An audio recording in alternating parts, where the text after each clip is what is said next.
यदि भगवद गीता को देखें तो हम पाते हैं कि संसार के दुखों का प्रमुख कारण आत्मा के स्वरूप के विषय में हमारा अज्ञान है। हम स्वजनों की मृत्यु की आशंका से ही भयभीत हो जाते हैं। हमने जो भी अर्जित किया या पाया है, उसकी हानि की शंका भी हमारी चेतना को कभी पूर्णतया स्वच्छंद नहीं होने देती। मानव जगत में सब कुछ वैसा नहीं है जैसा वांछनीय है। प्रतिदिन अखबार चीख चीख कर मानव पीड़ाओं की दुहाई देता प्रतीत होता है।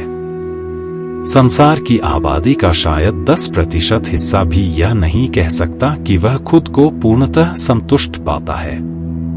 सवाल उठता है कि संसार में इतना दुख क्यों है? संसार का स्वरूप आखिर वैसा क्यों है जैसा वह है? संसार में शायद ही कोई धर्म हो जो इस प्रश्न से जूझता न दिखाई पड़ता हो, तथा दर्शन की शायद ही कोई विधा हो जो इस प्रश्न को किसी न किसी रूप में आत्मसात न करती हो।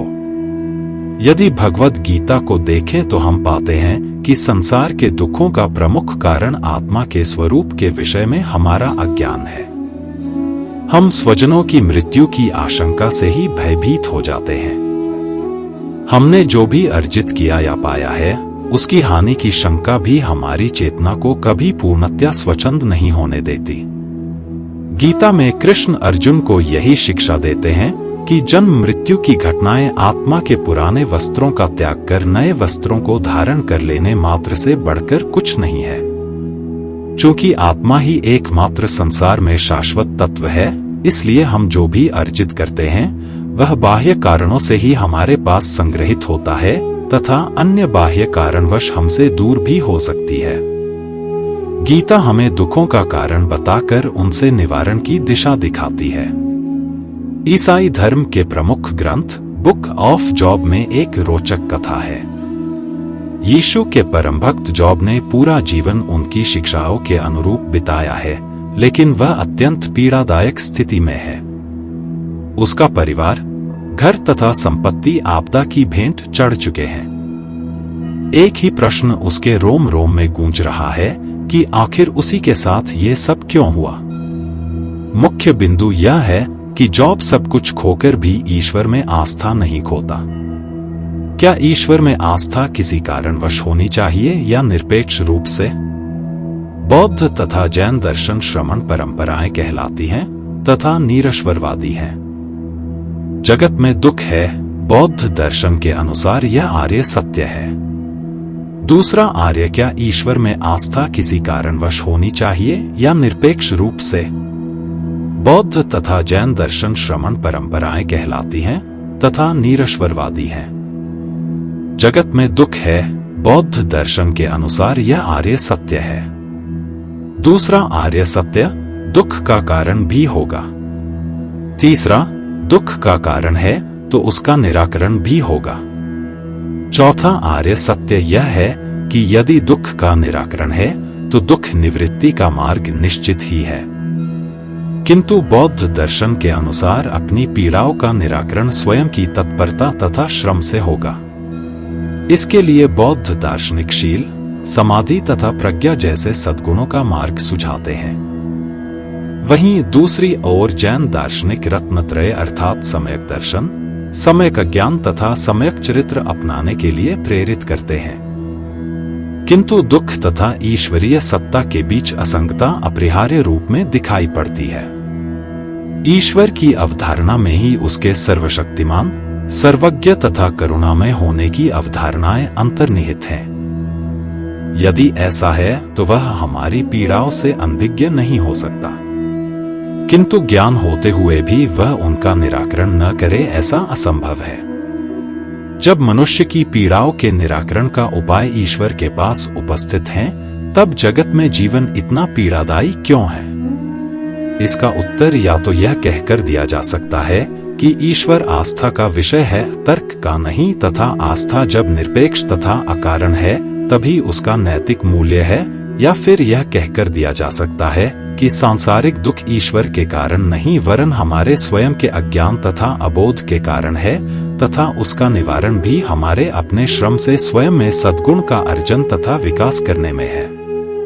कई बार हम बहुत उदास हो जाते हैं और उस गॉड को कोसते कि उन्होंने हमें ऐसी जिंदगी दी ही क्यों ऐसा ही मेरे से साथ होता है, मुझे ही क्यों हर बार दुख मिलता।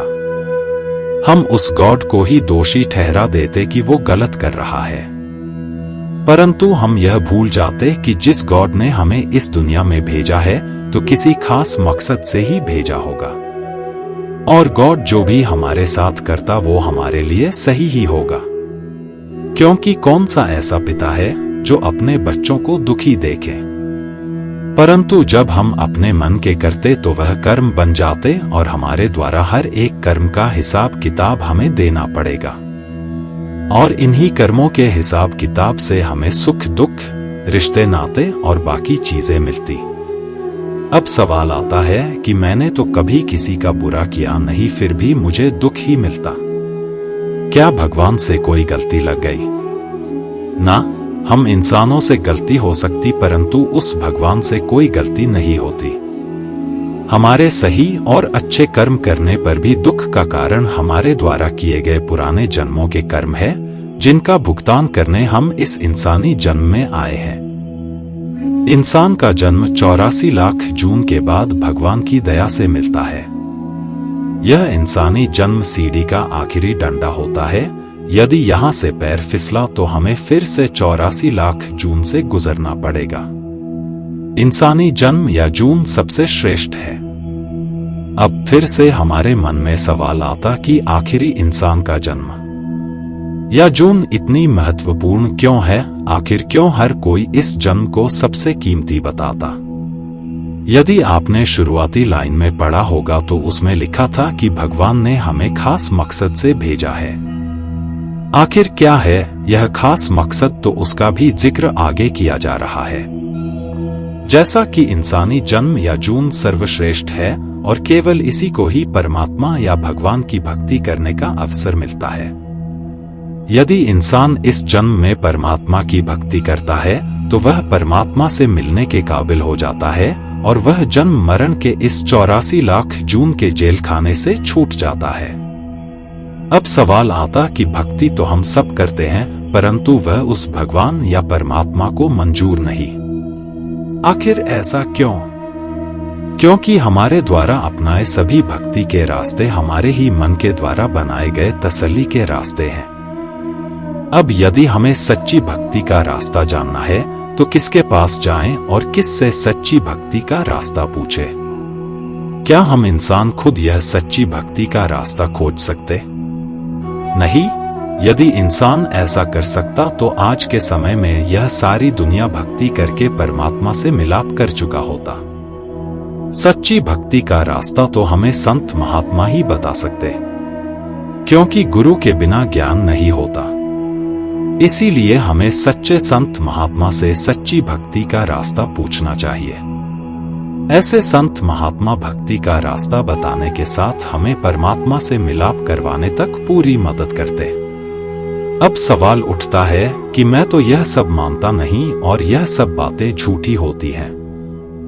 तो संत महात्मा ही कहते हैं कि हमारे मानने या ना मानने से कुछ नहीं होता, क्योंकि परमात्मा सिर्फ एक है और उससे मिलने का रास्ता भी एक ही है, जिसका रास्ता सिर्फ संत महात्मा ही बता सकते, और हर युग व जन्म में एक सच्चा गुरु या संत महात्मा मौजूद होता है।